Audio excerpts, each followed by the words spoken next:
শান্তিপুরের মাটিতে আমরা সর্বসম্মতভাবে প্রস্তুত রয়েছি আগামী নির্বাচনে। তৃণমূল কংগ্রেস আগাগোড়াই সংগঠন মজবুত।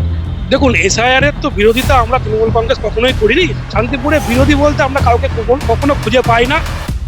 আর কিছুদিন বাদেই, অর্থাৎ আর কয়েক মাস বাদেই রাজ্যের কিন্তু বিশেষ গুরুত্বপূর্ণ নির্বাচন, বিধানসভা নির্বাচন 2026-এর বিধানসভা নির্বাচনের আর মাত্র কয়েক মাস বাকি।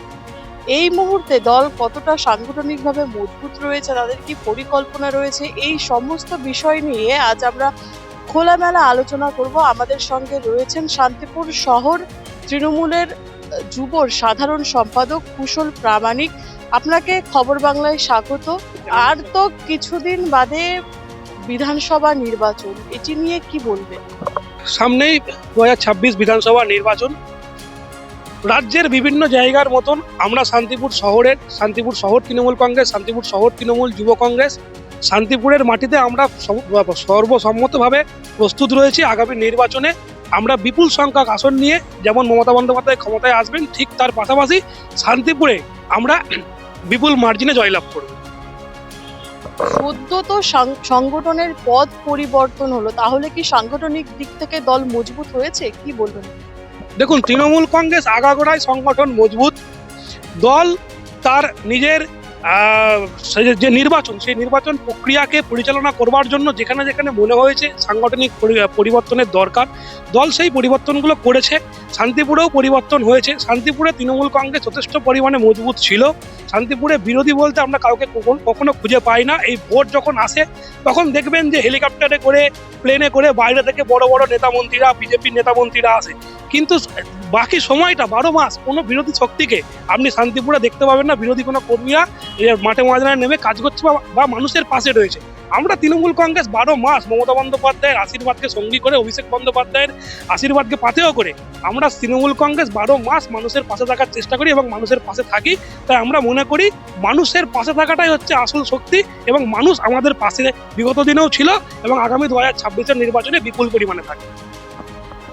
এসআইআর নিয়ে এই মুহূর্তে তো বিভিন্ন দ্বন্দ্বে রয়েছে সাধারণ মানুষ, এসআইআর নিয়ে কি বলবেন?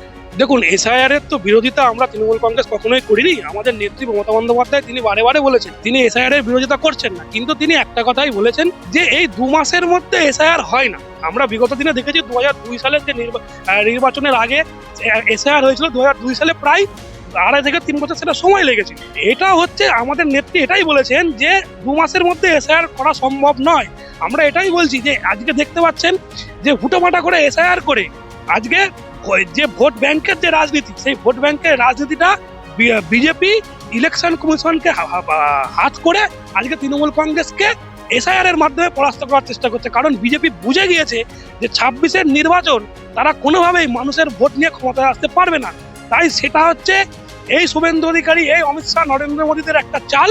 এইটা হচ্ছে এসআইআর করে তৃণমূলের ভোট ব্যাংকটাকে নষ্ট করে, তৃণমূলের যারা ভোট সেই ভোটগুলোকে কেটে দিয়ে তৃণমূলের ভোট ব্যাংকগুলোকে বাতিল ভোট ব্যাংক বলে তাদেরকে সরিয়ে দিয়ে আজকে চেষ্টা করছে যে এই মানুষগুলোকে বাংলাদেশ পাঠিয়ে দিয়ে আজকে তারা বাংলায় ক্ষমতা আসার চেষ্টা করছে। কিন্তু এইসব সমস্ত চেষ্টা 26-এ সাধারণ মানুষ মুখে ঝামা ঘষে দেবে।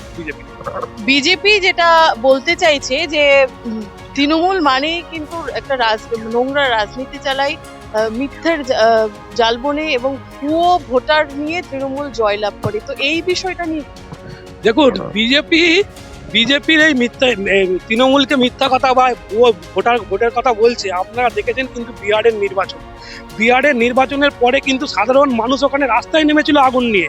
এটা কিন্তু কোনো মিথ্যা কথা না। এবার আমরা গোটা পৃথিবীর মানুষ দেখেছে যে বিহারের সাধারণ মানুষ মশাল নিয়ে, আগুন নিয়ে বিজেপি সরকার এবং এনডিএ যে সরকার, সেই সরকারের বিরুদ্ধে রাস্তায় নেমেছে। অর্থাৎ বিজেপি মিথ্যা কি বলছে সেটা নিয়ে আমরা বেশি ভাবিত না। সাধারণ মানুষ আমাদের সঙ্গে আছে। আমাদের সর্বজন শ্রদ্ধেয় বাংলার মুখ্যমন্ত্রী শ্রীমতী মমতা বন্দ্যোপাধ্যায়, উনি সবসময় আমাদেরকে মানুষের পাশে থাকার বার্তা দেন।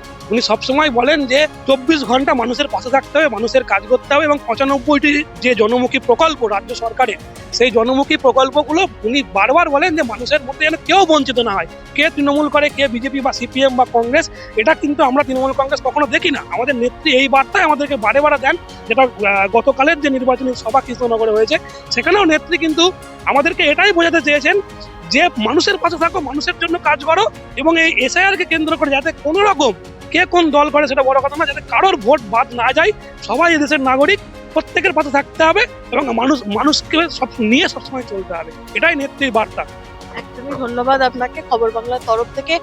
অর্থাৎ তৃণমূলের যেটা বক্তব্য যে আগামী যে ২৬-এর নির্বাচন, সেই নির্বাচনে কিন্তু তৃণমূলে জয়লাভ করছে, কারণ তৃণমূল কংগ্রেস কিন্তু সব সময় মানুষের পাশে থাকেন, মানুষের জন্য কাজ করেন এবং যে তৃণমূলের যে মুখ্যমন্ত্রী মমতা বন্দ্যোপাধ্যায় তিনিও কিন্তু সাধারণের পাশে থাকেন এবং সাধারণের উন্নতির কথা ভাবেন সব সময়। তাই তারাই আগামীতে ২০২৬-এ যে বিধানসভা নির্বাচন অবশ্যই তারাই জয়লাভ করবেন, এমনটাই জানাচ্ছেন তৃণমূল নেতা কুশল প্রামাণিক। নদিয়া থেকে কুহেলি দেবনাথ, খবর বাংলা। মুখোমুখি, যুক্তির লড়াই, দৃষ্টিভঙ্গি, সরাসরি প্রশ্ন, সোজা সাপটা উত্তর, ফেস টু ফেস।